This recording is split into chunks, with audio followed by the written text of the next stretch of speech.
My name's Anne Marie Imakadon and I wear a number of different hats.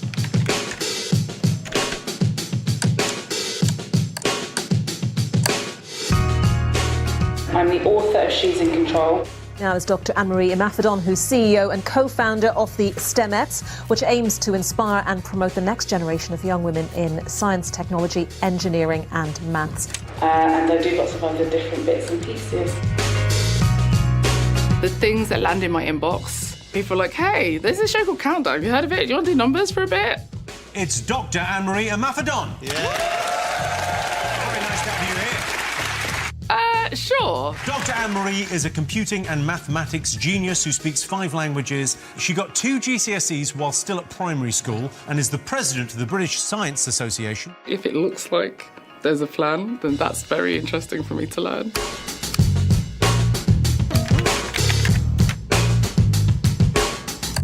Are you special? I don't think so. I'll put it this way. I think everyone's special. I just don't think most folks have figured out what that special is. There's an element of the way I've been able to take opportunities and not be afraid to try things and fail and succeed that maybe is special. Like, there are a lot of things I can't do. A lot of things I don't remember.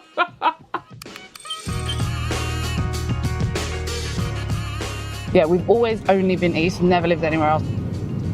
Like, our whole lives are centred around here.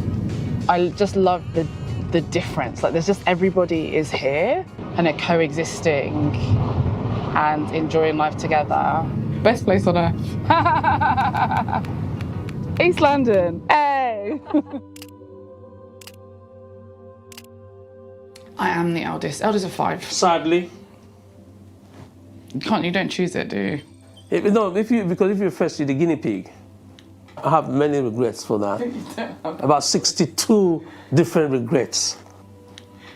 So school was frustrating in part because of the repetition. Education is repetitive because that's how most folks learn. And so it was frustrating. We did this last year and I remember us doing it last year and it really made sense last year, so we can do something else. Then it just turned into, I'm just going to sit and talk to Tolu, I'm just going to sit and talk to Michael, I'm going to sit and talk to Rebecca.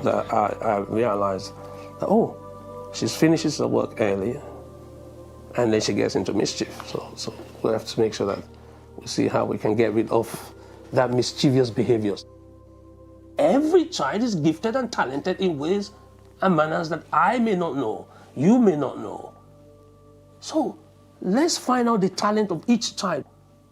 Outside, it was exploration. It was, okay, let's try this. There's a book that we found that's done this, or your cousin's doing such and such subject, let's try that. At one point, I did Greek lessons, did Chinese lessons, like Mandarin. There were just a lot of other things that were free and available outside. And then also, I like devices. We had a VCR player at home. We had lots of different things at home and I was incredibly curious.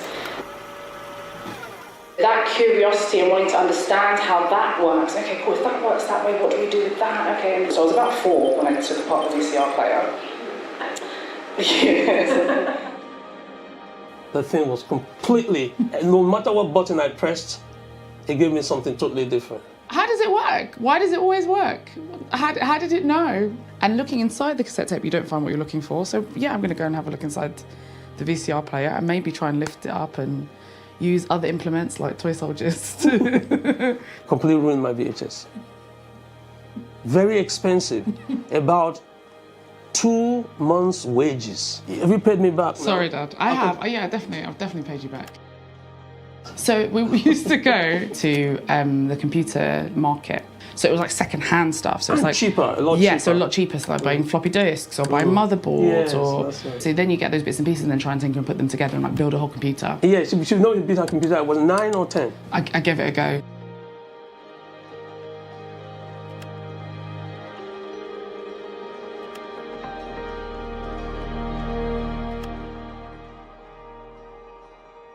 When I graduated from Oxford, the plan was to go to the city and work. It ended up being kind of working on the tech for the people that were in tech. I mean, I can say it now, but yeah, I'd sit on the computer all day for free. You didn't really need to pay me to do that.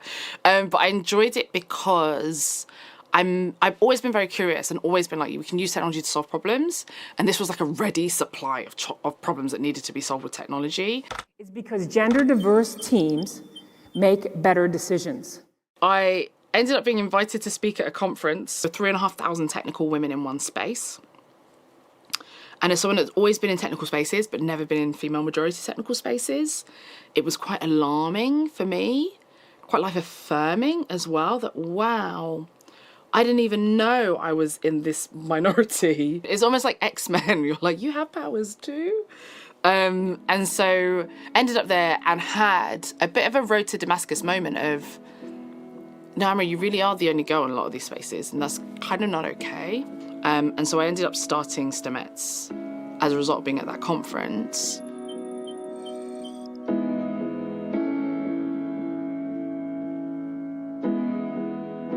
The dream is to work in the space sector. I am a first-year aerospace undergraduate. Biochemistry and science to technology and financial markets. It can be so isolating, you can feel so alone, that actually just a little bit of effort to get folks together pays so many dividends for what they do next, for how they see themselves, the fact that they're not the only girl in the entire world that's ever done this and will ever do it. It's a frustration I do end up having with events that I'm invited to these days that are kind of manuals, right, where they've not been imaginative or thought at all about who they have contributing to the conversation.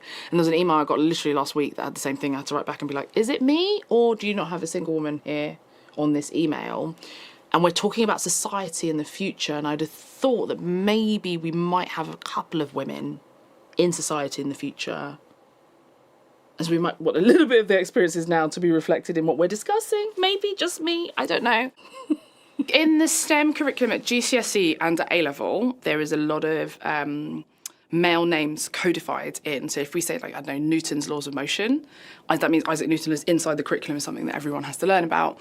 And so we're wanting to just counter the balance. So for every time there's a male name, you have a female or otherwise name. So whether it's GPS, and Dr. Gladys West, who did the maths on the geostatic satellites, whether it's Hedy Lamarr, who was a Hollywood actress and was an incredibly keen physicist and ended up co-inventing Wi-Fi or Bluetooth, Katherine Johnson, who was a mathematician in the 1960s at NASA, did the maths by hand on early space travel, space flights. Like a Rosalind Franklin, the women of Bletchley Park. There's so many. For every name that we have already in the curriculum, let's just put a little bit of that history in alongside it. And it frustrates me that we still have a national curriculum, at least in this country, that doesn't mention the names of any of these women. And we have the audacity to think that it's these dead white dudes with beards are the only people that have done anything of note. The audacity. How dare we?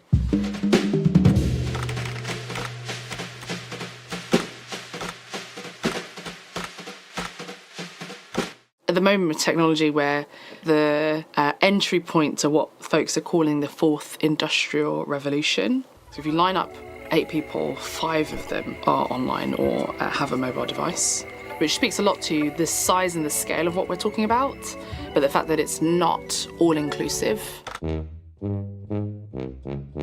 There are many reasons why we're not all fluent in tech. There's something of that definition of fluency.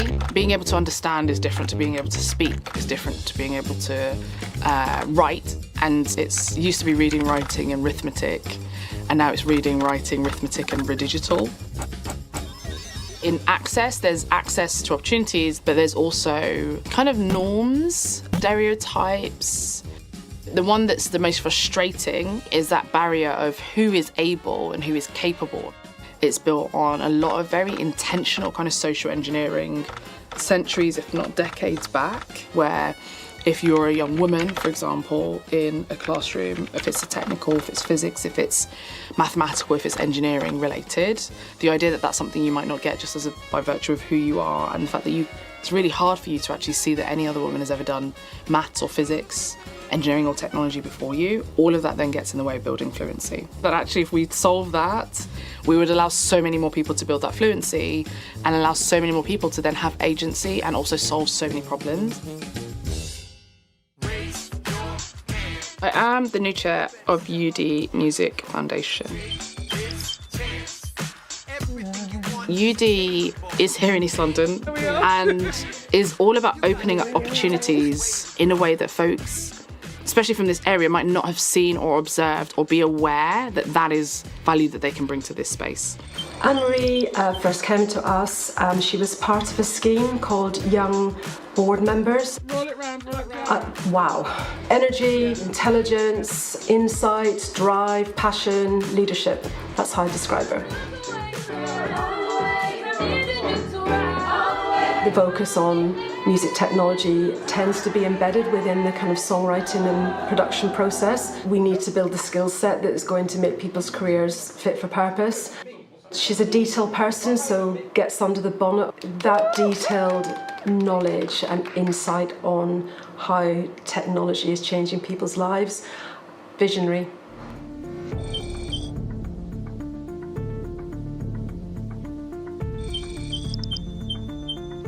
ALAB, or AID Lab, is the Artificial Intelligence Design Laboratory, and as far as we know, it's the world's first dedicated laboratory to bringing together design with artificial intelligence. The folks at Royal College of Art, like that is really, really cutting edge. A lot of folks don't get to see that, don't even imagine that a lot of those things are possible or that that would be a problem you want to solve. We look at transforming bio-waste into new materials and textiles.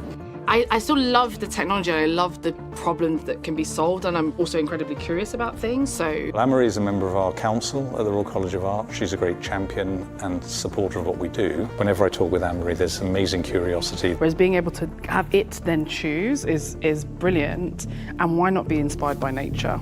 There's no holds barred about asking the questions. They're very considered questions, very thoughtful interventions about what is the direction of research policy, why are we doing what we do, also about how do we make sure that technology and STEM is available for everyone, it represents everyone, brings everyone into that conversation. She's really someone who's writing the future and enabling people to be part of that future and write it as well. I think I'm very conscious that I am a young black woman from East London who's had a very different upbringing from a lot of people at these board tables, who spends a lot of time with young people, and so there's a lot of insights, experiences, stories that I get to hear that then can be fed back at those top levels. And so being able to bring that to such a wide range of institutions excites me, because that's kind of my way of doing the systemic change. Attack from the bottom and attack from the top. And that's kind of what I'm doing. And you've got to learn the system to be able to change it. Hello.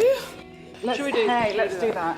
In your brand new hometown. I know. I've a new job and everything. Yeah. Number 17. Yeah. That's what you need to get the tattoo or the t-shirt or something. Yeah, or number 1, first woman, you know. I think we'll get you a number 1 t-shirt. We'll make you a number 1 t-shirt. Am I dancing inside There's a Woman at Table? Yes. I'm dancing inside because for a lot of folks, if you can't see it, you can't be it. I'm dancing because if she's able to occupy that position, who else could occupy other positions? Why have I met so many directors of GCHQ? Classified information. Only joking. You'll have to ask them. I have a hunch that in 20 years' time, when we look back on Anne Marie, she will be seen as someone who has led the charge. I think she is destined for even greater things. I think her dad wants her to be Prime Minister, let's see. I love to be remembered as being a big part of that move or that change towards who is technical, what does technical look like. I have no idea what's next, also I'm still curious. This is basically me opening the VCR player, but just in a slightly different way. I could literally be sat here for hours. Yeah.